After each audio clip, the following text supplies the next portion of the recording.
फरागोगी और ये उमर फारूकी सब बकवास। चेक के ज़रिए पेमेंट नहीं करनी, कैश लेना। अब कैश इसलिए लोग लेते हैं कि उसका कोई रिकॉर्ड नहीं होता। चेक के साथ तो नाम लिखा जाता है ना। जब आपको एक बैग में कैश दे दिया जाता है उसकी कोई रसीद नहीं होती। चिड़िया उठा के ले गई दुबई, फिर वो दुबई पहुंच गई गाड़ी। वो कैसे? कमाल है, जेब में डाल के चली गई, फरागोगी ले गई या कोई और ले गया। ये क्या कर रहा है सिटी, क्या बकवास कर रहा है? तो इसको तो एजेंसियों ने खड़ा किया मेरे खिलाफ साजिश।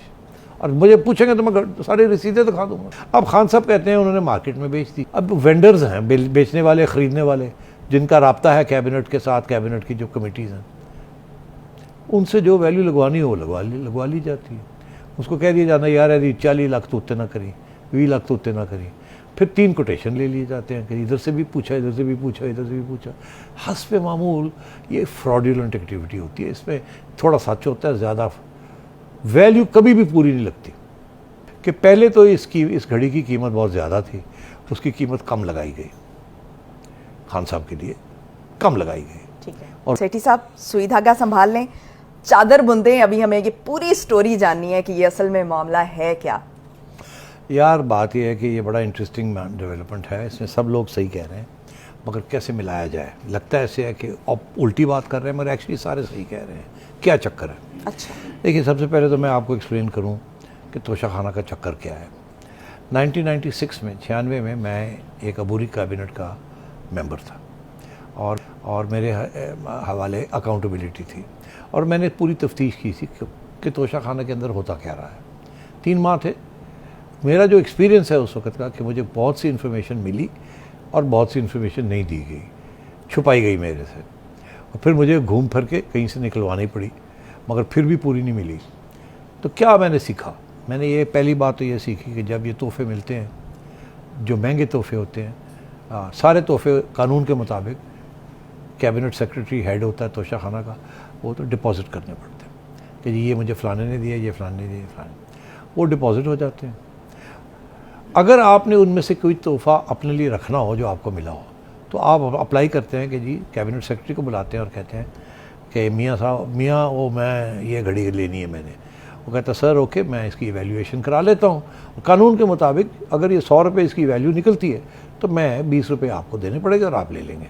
तो मैं अगले हफ्ते इसकी इवैल्यूएशन करा लेता हूँ। इवैल्यूएशन के लिए कैबिनेट सेक्रेटरी ने एक कमेटी बनाई होती है जिसके अंदर मुख्तलिफ ब्यूरोक्रेट्स होते हैं, मुख्तलिफ डिपार्टमेंट्स के। वो फिर उनको कहा जाता है कि जी इस घड़ी का वैल्यू लगाएं। वो मार्केट के अंदर अपनी सर्वे करते हैं, लोगों से पूछते हैं, वेंडर से कि कितने की है, कितने की। फिर एक उसकी रिपोर्ट होती है कि हमने इधर से चेक किया, इधर से चेक किया, इधर से चेक किया, पूरी कि इसकी कीमत लगभग इतनी है। फिर वो प्राइम मिनिस्टर साहब को बता दी जाती है या मिनिस्टर साहब को, जिसने भी लेनी हो, और कहा जाता है कि जी इसकी कीमत 10 रुपये है, आप 2 रुपये दे के तो ये ले सकते हैं। सबसे पहला घपला होता है 10 रुपये में। अगर प्राइम मिनिस्टर साहब आके कहते हैं कैबिनेट सेक्रेटरी को कि मैंने ये ख़रीदनी है घड़ी, तो आगे से आप पता जवाब क्या मिलता है? Don't worry sir, I take care of it. आप फिक्र ना करें सर, मैं इसको संभाल लूँगा। मतलब क्या? मतलब ये है कि अगर ये 10 रुपये की है तो मैं इसकी कीमत 4 रुपये लगवाऊँगा। खुश करना ना प्राइम मिनिस्टर को, पूरी कीमत तो नहीं दिखानी प्राइम मिनिस्टर को, खुश करना ना। Don't worry sir, I take care of it. अगर कोई बंदा आके कहे कि जी ये घड़ी आप रोलेक्स की है, इसकी कीमत मार्केट में 50 लाख रुपए है, प्राइम मिनिस्टर कहेगा यार बंदा नहीं ठीक है, तो मेरे पैसे, तो वो ख़रीदेगा भी नहीं, वो कहेगा नहीं ख़रीदता। मगर वही अगर आके कहेगा 10 लाख की है, तो प्राइम मिनिस्टर कहेगा ये बंदा ठीक है, मेरा काम करता। ये अनस्पोकन होती है। तो सबसे पहली स्टेज तो है कि उसकी वैल्यू बहुत कम लगती है, जो एक्चुअल वैल्यू होती है। अब वो कैसे वैल्यू कम लगती है? अब वेंडर्स हैं, बेचने वाले, ख़रीदने वाले, जिनका राब्ता है कैबिनेट के साथ, कैबिनेट की जो कमेटीज़ हैं, उनसे जो वैल्यू लगवानी हो लगवा ली जाती है। उसको कह दिया जाता है यार यदि 40 लाख तो उत्ते ना करी, 20 लाख तो उत्ते ना करी। फिर 3 कोटेशन ले लिए जाते हैं कि इधर से भी पूछा, इधर से भी पूछा, इधर से भी पूछा। हस्ब मामूल ये फ्रॉडुलेंट एक्टिविटी होती है। इसमें थोड़ा सच होता है, ज़्यादा वैल्यू कभी भी पूरी नहीं लगती, क्योंकि पता है किसने ख़रीदनी है, तो उसको खुश करना है ना। ठीक। तो पहली स्टेज पे तो ये होता है, सब खुश खुश, कैबिनेट सेक्रेटरी ने भी करा दिया, उधर भी हो गया, ये भी हो गया, और प्राइम मिनिस्टर साहब भी ले गए घर। अगली स्टेज ये होती है जो यहाँ हुआ कि पहले तो इस घड़ी की कीमत बहुत ज़्यादा थी, उसकी कीमत कम लगाई गई, खान साहब के लिए कम लगाई गई। ठीक है। और वो फाइल में लगा दिया इसकी इतनी, यहाँ से पूछा, यहाँ से पूछा, यहाँ से पूछा, वो पूरी कार्रवाई हुई है। ठीक है। खान साहब ने कहा ठीक है, उन्होंने 5 करोड़ की या 2 करोड़ की, कितने की खरीदी? 5 करोड़। 5 करोड़ 70 लाख। 5 करोड़ की वैल्यू लगी थी मेरा ख्याल है। 10 करोड़ की वैल्यू लगी 10 करोड़ की लगी 5 थी, करोड़ पता नहीं जी, 70 चले लाख की उन्होंने 20% या 50% या 30% दे के वो घड़ी ले ली। अब खान साहब कहते हैं उन्होंने मार्केट में बेच दी, ठीक, और कहते हैं मेरे पास रसीदें हैं। और ये सारी कहानी जो है फरागोगी और ये उमर फारूक सब बकवास है। घड़ी मेरे पास थी, मैंने बेची, ये मेरे पास रसीदें हैं, मैंने बेची, उज़मा को मैंने बेच दी। तो ये क्या कर रहा है? सिटी क्या बकवास कर रहा है? तो इसको तो एजेंसियों ने खड़ा किया मेरे खिलाफ साजिश, और मुझे पूछेंगे तो मैं सारी रसीदें दिखा दूंगा। अब रसीदें तो हैं, क्योंकि रसीदें हैं, खान साहब ने ख़रीदी है और डिक्लेयर की है अपने इनकम टैक्स रिटर्न्स के अंदर, अपने असासों के अंदर, अपनी वेल्थ के अंदर, क्योंकि मैंने ये ख़रीदी है। यही तो वो इशू है ना कि 19 में आपने की और डिक्लेयर आपने 20 में की, आपने 1 साल झूठ बोला। यही तो तोशाखाना केस है इनके ऊपर। तो खान साहब के पास रिकॉर्ड तो है, मगर लेट डिक्लेयर किया है। अब बात यह है तो अगर ऐसी बात है तो घड़ी तो फिर खान साहब और खान साहब की फैमिली के पास या फरागोगी के पास नहीं होनी चाहिए थी ना। इसका मतलब उमर फारूक झूठ बोल रहा है, ना घड़ी थी, ना बिकी, ना कुछ हुआ। वो तो पहले ही बिक चुकी थी इस्लामाबाद में, वो तो उज़मा ले गई थी। हुआ क्या या हुआ क्या होगा, मैं ये कहूँगा हुआ क्या होगा, मुझे क्या पता।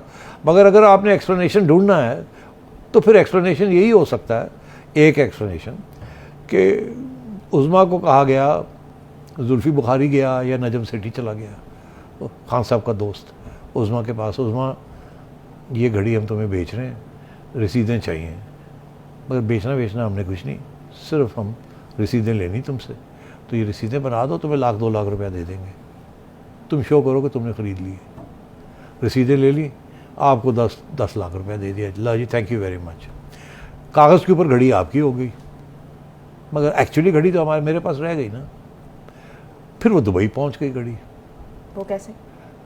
कमाल है, जेब में डाल के चली गई, फरागोगी ले गई या कोई और ले गया, कोई चिड़िया उठा के ले गई दुबई। वहाँ जाके उन्होंने कहा इसको अब हमने बेचना है असली कीमत पे। असली कीमत तो अरबों रुपए में है। असली कीमत तो उसकी जो है, जो कि 40-50 करोड़ की है, ठीक है, 2 लाख 3 लाख 4 करोड़ की नहीं है। तो कैसे किया जाए? तो शहजाद अकबर साहब सीन में आ जाते हैं। शहजाद अकबर साहब फ़ोन करते हैं उमर फारूक को, जिनके साथ उनका पुराना तल्लुक़ है, और वो तल्लुक़ बाद में भी तस्वीरें भी हैं, उमर वाडा साहब और उमर फारूक और ये सब लोग सब मिले हुए हैं, ये लोग तब दोस्तियाँ थी। ठीक। और खान साहब अरूज में थे, उनको खुश करना सिर्फ सेक्रेटरीज नहीं करते, और भी बड़े लोग खुश करने के लिए तैयार थे, कोई प्रॉपर्टी, कोई इधर वाले उधर वाले, और घड़ियाँ ख़रीदने वाले, बेचने वाले। तो उन्होंने कहा खान साहब को पूरी वैल्यू लेके देते। तो उन्होंने उमर फारूक को कहा यार ऐसा कुछ, उन्होंने कहा मैं ही ख़रीद ला। मैं सोचा कि इनको खुश कर देते हैं, ठीक, मैंने और काम निकालने हैं इनसे। तो उन्होंने कहा ठीक है जी, डील हो गई, $2 मिलियन की डील हो गई। मगर डिमांड ये था कि कैश, चेक के ज़रिए पेमेंट नहीं करनी, कैश लेना। अब कैश इसलिए लोग लेते हैं कि उसका कोई रिकॉर्ड नहीं होता। चेक के साथ तो नाम लिखा जाता ना, जब आपको एक बैग में कैश दे दिया जाता है उसकी कोई रसीद नहीं होती, ना लेने वाले की ना देने वाले की। ठीक। तो अब और रसीदें तो पहले ले ली हुई हैं। वो तो पहले है ना रिकॉर्ड में दिखाने के लिए, दिखावे के लिए। अब तो पैसे लेने हैं ना, असली पैसे लेने हैं।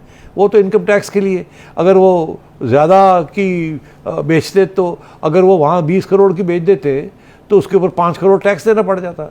तो वहाँ तो उन्होंने 2 करोड़ की बेची या 3 करोड़ की बेची, उसके ऊपर थोड़ा सा टैक्स दे के फारग हो गए। यहाँ उन्होंने 40 करोड़ की बेचनी, जिसके ऊपर टैक्स भी नहीं देना, कोई कैश में लेनी है। तो ये हुआ है या हुआ होगा। अब कहानी बनानी है तो मैं आपको बता रहा हूँ। तो इसलिए फिर वो कैश में उन्होंने निकाल के दे दिया। तो खान साहब भी सही कहते हैं मेरे पास रसीदें हैं, मैंने तो यहाँ बेची है। उमर फारूक कहता है मैंने बेची है, घड़ी मेरे पास थी और मैंने ख़रीदी थी, और मैंने फरागोगी से ख़रीदी है, उनको मैंने पैसे दिए हैं और कैश में दिए हैं और बैग भर के दिए हैं। सेठी साहब, ब्रेक का कहा जा रहा है, इसी पर मेरा एक और सवाल भी है। ब्रेक से वापस आएंगे और फिर उस पर बात करेंगे। Stay tuned.